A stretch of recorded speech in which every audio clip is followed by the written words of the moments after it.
Riyad Sidaoui, politologue et directeur du Centre arabe de recherche et d'analyse politique et sociale. Bonsoir Riyad Sidaoui, merci d'être avec nous. Alors la présence du GNA à cette vidéoconférence, est-ce que c'est déjà une bonne nouvelle ?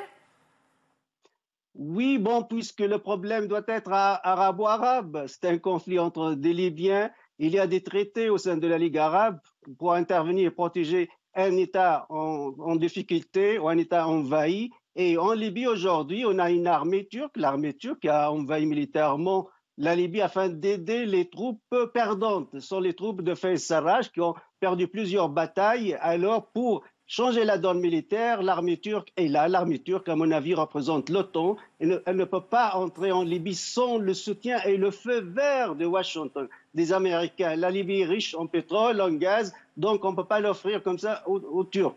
De l'autre côté, il y a l'armée égyptienne. L'armée égyptienne aussi, elle est forte, puissante.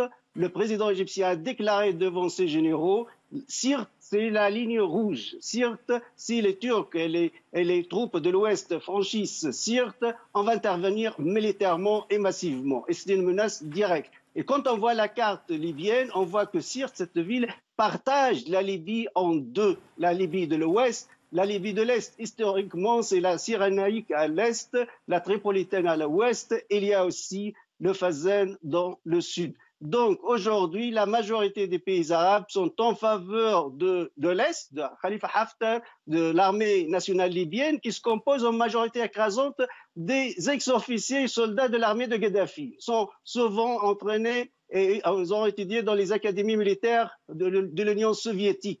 C'est peut-être pour cette raison aussi que les Russes soutiennent cette armée nationale libyenne. Mais la donne militaire a été changée par une intervention étrangère. C'est ça la grande question qui se pose aujourd'hui en Libye.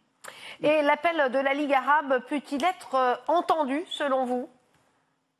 À mon avis, jusqu'à un nouvel ordre, actuellement, c'est les militaires qui priment le politique. Mais peut-être, parce qu'il y a une rencontre entre les chefs d'Africom, un général américain, et Fayez Sarraj, à l'ouest de la Libye, peut-être les Américains ils vont demander aux Turcs que vous ne devez jamais franchir la ligne rouge, ça veut dire Sirte. Et de cette façon, on peut faire après un certain compromis politique ou une union nationale. Mais le grand problème des Libyens, ce sont les interventions étrangères. Ça veut dire, si chaque parti demande l'aide et le soutien d'une puissance étrangère, évidemment, le nationalisme libyen est très, très affaibli actuellement par des partis politiques qui sont composés rapidement et après 2011. N'oublions pas aussi que la situation actuelle en Libye résulte de quoi?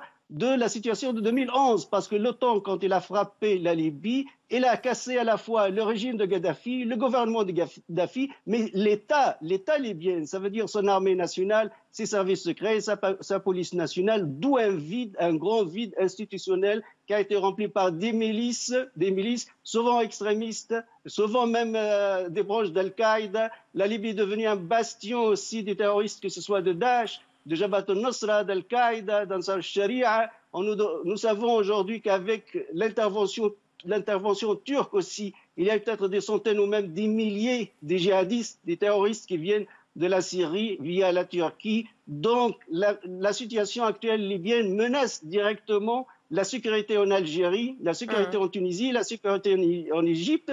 L'armée algérienne a déplacé ses troupes à la frontière avec la Libye, la même chose l'armée tunisienne, la même chose l'armée libyenne. Donc, c'est une situation très, très grave puisqu'il y a des armes qui circulent partout et des groupes extrémistes. Oui. Le maréchal Haftar est-il vraiment fragilisé selon vous? Quel est son avenir? Oui, parce qu'il a perdu les dernières batailles militaires, mais aussi il y a des excuses. Il a confronté l'armée turque, et l'armée turque est sophistiquée. C'est un pilier de l'OTAN, l'armée turque, et l'armée de Khalifa Haftar se compose, comme j'ai dit, de en majorité, ce sont l'ex-armée nationale de Kadhafi. Peut-être il y aura des changements au sein du commandement militaire, mais dans tous les cas, je pense que il y a une tendance à diviser la Libye, à partager la Libye entre l'Est et l'Ouest. Qui veut le partage de la Libye? Est-ce que c'est l'OTAN, les États-Unis d'Amérique? Ça veut dire ni vainqueur ni vaincu. Ça veut dire Khalifa Haftar n'a pas le droit de devenir un Bismarck libyen, unifier la Libye par la force, et vice-versa aussi. Et Fayez Sarraj n'a pas le droit de franchir Sirte, n'a pas le droit d'aller à l'est et arriver à la frontière égyptienne, donc unifier la Libye. La Libye doit rester divisée, partagée en deux, est et ouest. Merci Riyad Sidaoui d'avoir été avec nous, nous avoir apporté votre analyse.